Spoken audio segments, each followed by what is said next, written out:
रहमान रहीम अस्सलाम वालेकुम। आप हमारा यूट्यूब चैनल देख रहे हैं। Welcome to YouTube channel. आज हमारा गवर्नमेंट जॉब्स की टेस्ट प्रिपरेशन के हवाले से ख़ास तौर पे एजुकेटर्स और फूड ग्रेन सुपरवाइज़र और फूड इंस्पेक्टर के हवाले से आज हमारा लेक्चर नंबर 14 है। लेक्चर नंबर 14 का पार्ट 1 है। इसमें आज हम पढ़ेंगे साइंस का पोर्शन होगा, मैथमेटिक्स का पोर्शन होगा और इस्लामियात का पोर्शन होगा। और उसमें उसके बाद जो सबसे बड़ा आज काम हमने करना है, आपको पता है कि आपका एक्टिव वाइज और पैसिव वाइज का टेस्ट है।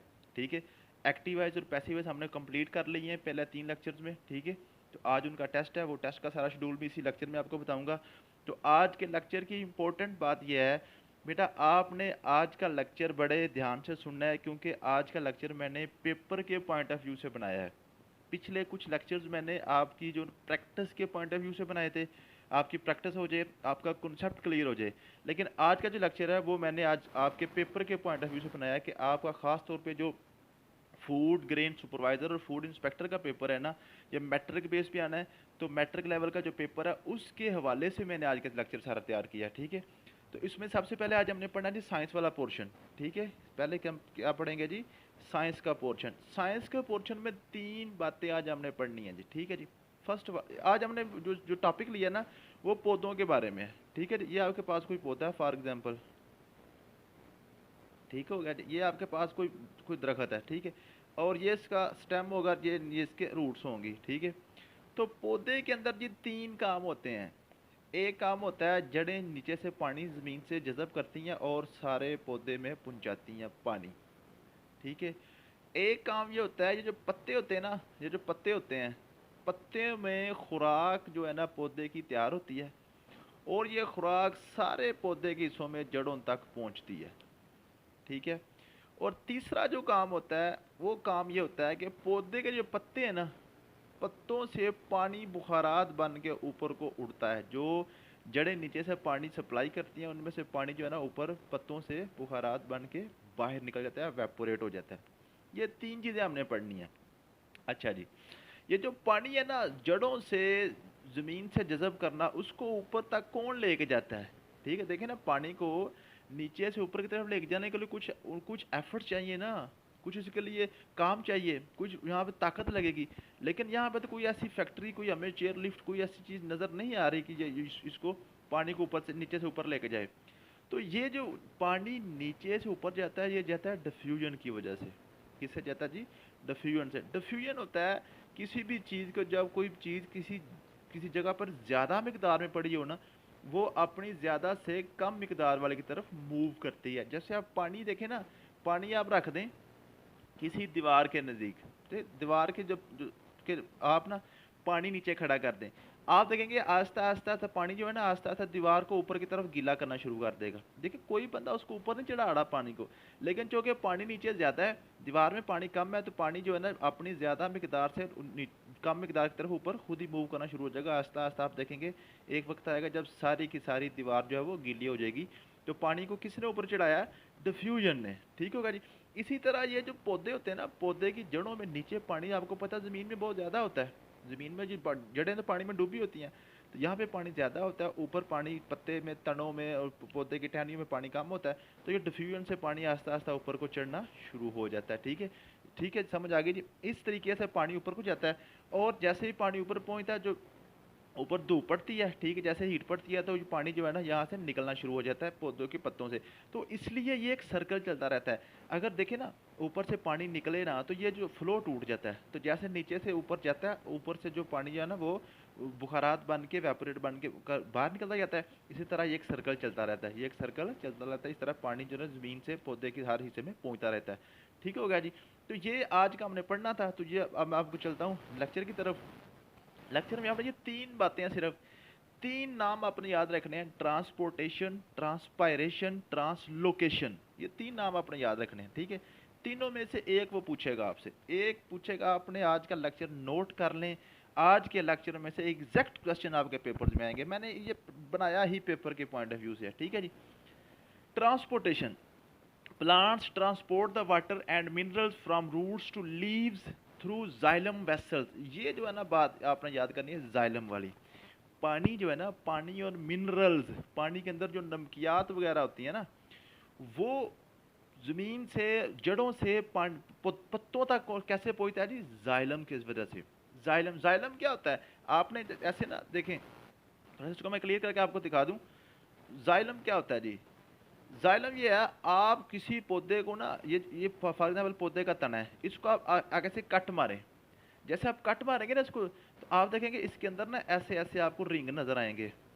कोई भी आप देखें ना पौधे का कोई भी तना आप काट लें, ठीक है, उसकी लकड़ी के अंदर आपको रिंग नजर आएंगे। जो रिंग्स होते हैं ना, रिंग्स के अंदर जो है ना, आपको जो जो लकड़ी है ना उसके अंदर ऐसे ऐसे ब्लैक ब्लैक कलर की शेड्स नजर आएंगी। वो क्या होता है?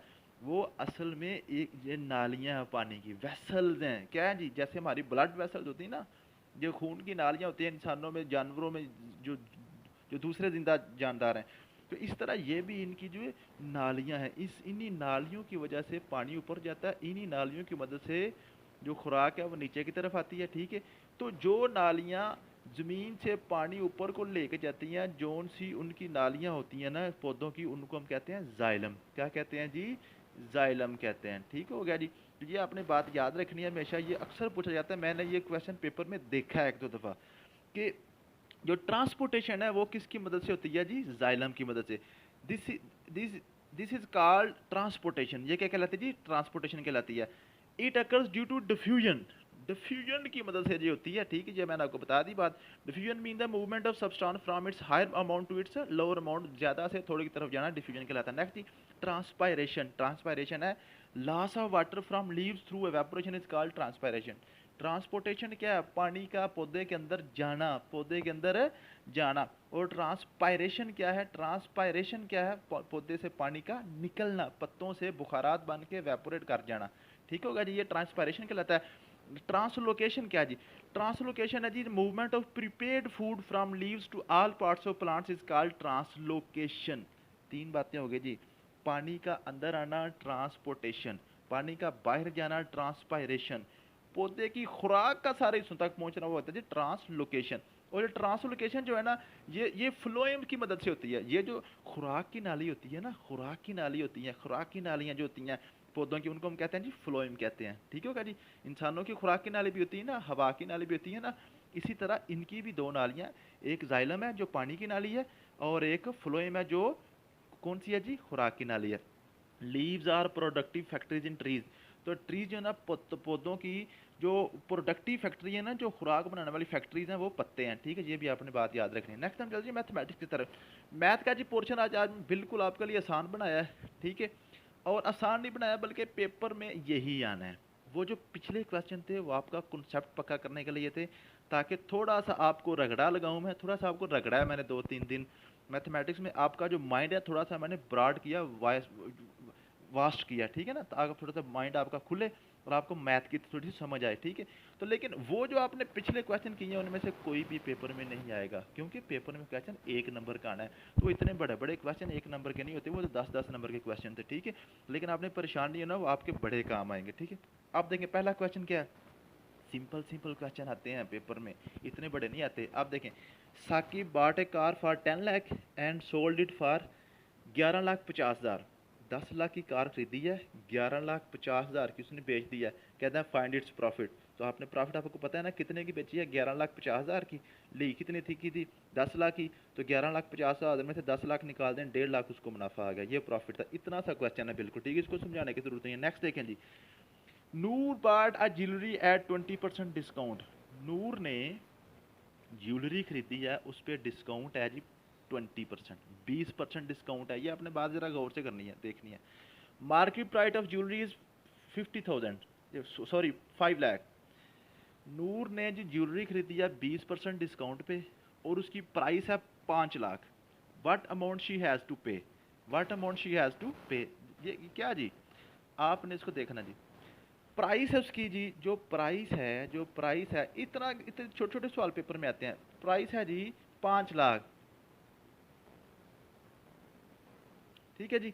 और उस पर डिस्काउंट कितना है? डिस्काउंट कितना है? डिस्काउंट कितना है? डिस्काउंट है जी 20%। किसका 20%? ये बात आपने याद करनी है। डिस्काउंट किसका लेना है 20%? 5 लाख का, ये ना जितनी की चीज़ खरीदी उसी में से डिस्काउंट लेना है ना। ऐसा तो ना नूर जाके कहे जो मुझे 10 लाख में से 20% डिस्काउंट दे दें और डिस्काउंट ही 5 लाख बन जाए, उसको वो पूरा जो है ना कुछ दे ना ले और ज्वेलरी लेके वापस आ जाए। नहीं, डिस्काउंट किसका होता है? जितने की आप परचेजिंग करते हैं, ऐसे ही होते हैं ना। आप जाते हैं मार्केट में, लिखा होता है 20% ऑफ, तो 20% ऑफ लिखा है तो सारी शॉप पे 20% ऑफ, तो सारी शॉप में तो करोड़ों का माल पड़ा हुआ है, तो आप कहें जी करोड़ को 20% मुझे दे दें। नहीं भाई, जितनी की आपने शॉपिंग की है उतने की डिस्काउंट है। 20% ऑफ 5 लाख, ठीक होगा जी। तो ये छोटा सा क्वेश्चन है, इसको आपको पता है परसेंटेज को आप काट के क्या लिखते हैं? बटा 100 लिखते हैं। आपको काट के ज़रा लिखते हैं, ये 5 लाख देखें, ठीक है जी। ठीक हो गया, समझ आ गई है। अब आपने यहाँ पे थोड़ा सा एक एक आपको मैंने कंसेप्ट समझाना है, ये गौर से समझ लेना है आपने। उधर आपके पास कैलकुलेटर या बड़े बड़ी ज़रब तकसीम नहीं होगी। यहाँ पे क्या करना होता है, ये जो नीचे है ना बटा, इसके नीचे एक है, जिसके नीचे कुछ है उसके नीचे एक है, आपको मैंने बताया हुआ है। ये जो बटे के ऊपर नीचे होते हैं ना ऑपोजिट, वो आपस में कट जाते हैं जीरो, ये जीरो दो जीरो इस दो जीरो के साथ कट जाएंगे। बाकी जो सेम बटे पे रह जाएंगे ना, ये भी ऊपर है ये भी ऊपर है बटे के, ठीक है। अब यहाँ पे आपने ज़ीरो काउंट कर लेने हैं, 1 2 3 4 5, 5 ज़ीरो हैं जी, 1 2 3 4 5। ठीक हो गया, समझ आ गई है बात की, क्लियर होगी बात। 5 ज़ीरो हो गए, बाकी जो बचे हैं ना 5 और 2, इनको आप आपस में मल्टीप्लाई करें, 5 2 बार 10, 5 2 बार 10। तो ये 1 लाख रुपया डिस्काउंट आ गया, 1 लाख रुपया डिस्काउंट। क्या निकाला है? 1 लाख रुपया डिस्काउंट। तो 5 लाख की उसने परचेजिंग किया नूर ने, तो 1 लाख रुपया डिस्काउंट है, तो कितने पैसे देगी वो? 4 लाख दे देगी। ठीक है जी, समझ आ गई है। बिल्कुल आसान सा क्वेश्चन था, इस तरह के क्वेश्चन पेपर में आते हैं। नेक्स्ट क्या जी, market price of an article was reduced by 12%। जो मार्केट प्राइस थी ना, वो 12% ऑफ लगा हुआ था बोरजान पे, ठीक है जी। A cash customer was given a further discount of 10%। को बंदा गया ना, उस कैश वाला रट्टे वाला, कुछ लोग होते हैं ना जाके, वो मैंने खुद कई दफ़ा देखा है कि इतने इतने वे लोग इतने देहातों में हैं, वो जो है ना शॉपिंग में, तो वो जो मार्केट में जो दुकानें हैं ना जो ब्रांडेड हैं, ठीक है ना, जो ब्रांड है, वहाँ पे जाके भी डिस्काउंट ले आते हैं। ऐसी वो कहानी जाके सुनाते हैं उनको। ऐसी कुछ बीबियाँ जो होती हैं ना, औरतें इतनी होशियार होती हैं, चातर होती हैं, वो पता नहीं क्या उधर जा करती हैं, उनको डिस्काउंट मिल जाता है। तो एक cash customer was given further discount of 10%, 12% लिख के लगाया हुआ था, 10% और मिल गया। तो टोटल कितना डिस्काउंट मिल गया जी? 22%, 22%। किसका जी? What a price would a cash customer to pay for an article of price 2000। 2000 की चीज़ उसने खरीदी है जी। कितने की चीज़ खरीदी है? 2000 की चीज़ खरीदी है। तो टोटल प्राइस उसकी कितनी है जी? 2000। प्राइस कितनी है जी? 2000। ठीक हो गया जी। तो डिस्काउंट कितना मिलेगा उसको? तो वो आपने दोनों डिस्काउंट इकट्ठे कर लेने हैं। 22% डिस्काउंट था 2000 पे, ठीक है, और समझ आ गई है। तो 22/100 ज़रब 2000, ठीक है। ये दो जीरो से कट के बाकी बचे, देखें कितने जीरो बच गए हैं? एक ही जीरो बचा, एक जीरो लगा दिया। बाकी क्या जी, ये 2 बचा, यहाँ पे 22 बचा, 22 2 बार 44, 440 रुपये इसकी डिस्काउंट हो गया। 2200 में 2000 में से 440 निकाल दें, 1560 रुपये वो उसको दे के 2000 की चीज़ लेके वापस आ जाएंगे। ठीक होगा जी। ये थे आज के मैथ के क्वेश्चन। इस तरह के क्वेश्चन पेपर में आएंगे, सिंपल सिंपल। जो जो पहले वाले थे बड़े बड़े थे, वो पेपर में नहीं आएंगे। वो सिर्फ आपका कॉन्सेप्ट क्लियर करने के लिए, आपका रगड़ा निकालने के लिए थोड़ा सा आपको पॉलिश किया था। ठीक है जी। नेक्स्ट इस्लामियात का पोर्शन है जी, फर्स्ट इन इस्लाम। ठीक है, आज हमने जो इस्लामियात का पोर्शन है, ये भी पेपर में इसी तरह के क्वेश्चन आते हैं। ठीक है, फर्स्ट वुमेन एम्ब्रेस इस्लाम, पहली खतून हज़रत खदीजा रज़ी अल्लाह ताला अन्हा जिन्होंने इस्लाम कबूल किया था। First grow up man embraced in Islam, जो जो जो जो आदमी थे ना पहले, उन्होंने हज़रत अबू बकर सिद्दीक ने इस्लाम कबूल किया था। और जवानों में से, बल्कि नौजवानों में से हज़रत अली, अगर बच्चों में से पूछे फिर भी हज़रत अली रज़ी अल्लाह उन्होंने इस्लाम कबूल किया। फर्स्ट मस्जिद जो है ना इस्लाम की, मस्जिद कुबा है, मदीना शरीफ में है। ठीक है जी। फर्स्ट वुमेन मार्टियार्ड कि पहली जो ना खतून शहीद जो है ना, हज़रत सुमैया रज़ी अल्लाह ताला अन्हा, सॉरी मुझे यहाँ पे रज़ी अल्लाह ताला अन्हा लिखना नहीं याद रहा, अल्लाह ताला मुझे माफ़ फरमाए। तो ये रज़ी अल्लाह ताला अन्हा ज़रूर साथ लगाना। ठीक है जी। फर्स्ट बैटल, पहली जो जंग थी जो वो अबवा थी। ठीक है। First battle in which trench was dug, जो खंदक होती गई थी, वो गज़वाए अहज़ाब थी। ठीक है जी। फर्स्ट कैलिफ ऑफ इस्लाम, पहले खलीफा हज़रत अबू बकर सिद्दीक रज़ी अल्लाह ताला अन्हा थे। ठीक है जी। फर्स्ट मैन मार्टियर, पहले मार्टर जो थे ना, पहले शहीद जो थे वो हज़रत हारिस बिन अली थे, जो पहले मर्द थे। ठीक है जी, शहीद हुए थे। फर्स्ट मोजन, पहले मोजन थे हज़रत बिलाल रज़ी अल्लाह ताला अन्हु। फर्स्ट पोइट ऑफ नात, पहले नात खान जो थे हज़रत हसान थे। ठीक है जी। फर्स्ट मस्जिद कोलैप्स, पहली मस्जिद जो नबी करीम सल्लल्लाहु अलैहि वसल्लम ने गिराने का हुक्म दे दिया कि इसको ख़त्म कर दो, ढा दो, गिरा दो, मस्जिद ज़रार थी। ये जो मस्जिद थी ना, ये मुनाफिकीन ने तमीर की थी, मुनाफिकीन ने अपनी चालें वहाँ पे करते थे। तो वहाँ उनका मकसद जो ना वो इस्लाम या इस्लाम की तबलीग या नमाज़ पढ़ना या ऐसा चीज़ नहीं थी। तो नबी करीम सल्लल्लाहु अलैहि वसल्लम ने फरमाया था मस्जिद ज़रार को गिरा दो, ठीक है जी। फर्स्ट सहाबी मेंशन इन कुरान, इस कुरान में जिस सहाबी का नाम है वो हज़रत ज़ैद बिन हारिस है।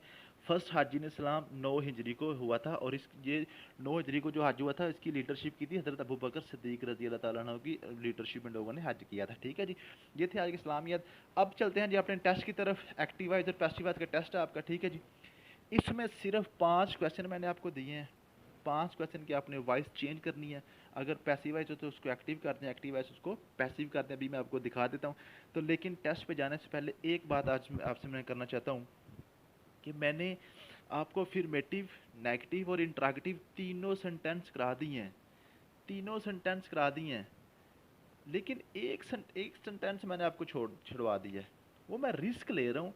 वैसे आपसे आज मैंने मशवरा करना है, मुझे आप ज़रा कमेंट्स में बताना है आपने कि वो हमें इम्पेरेटिव सेंटेंस जो है ना वो करने चाहिए कि नहीं, वो करने चाहिए कि नहीं। वो मैंने वो आपको जो है ना डायरेक्ट इंटरेक्ट में करा दिए थे इम्पेरेटिव सेंटेंस। वो कौन से होते हैं भला? जिसमें कोई हुक्म दिया जाता है, जिसमें किसी चीज़ से मना किया जाता है, जिसमें किसी से कोई नसीहत की जाती है, जिसमें कोई खुशी का इजहार होता है, जिसमें कोई गमी का इजहार होता है, एक्सक्लेमेटरी सेंटेंसेस वगैरह जो हैं, वो कंपैरेटिव सेंटेंस मैंने एक्टिवाइज और पैसिवाइज में छोड़ दी है। मैं समझता हूँ फूड ग्रेन इंस्पेक्टर जो है ना, ये पेपर हमारा मैट्रिक लेवल के आना है तो वो यहाँ पे नहीं पूछे जाएंगे।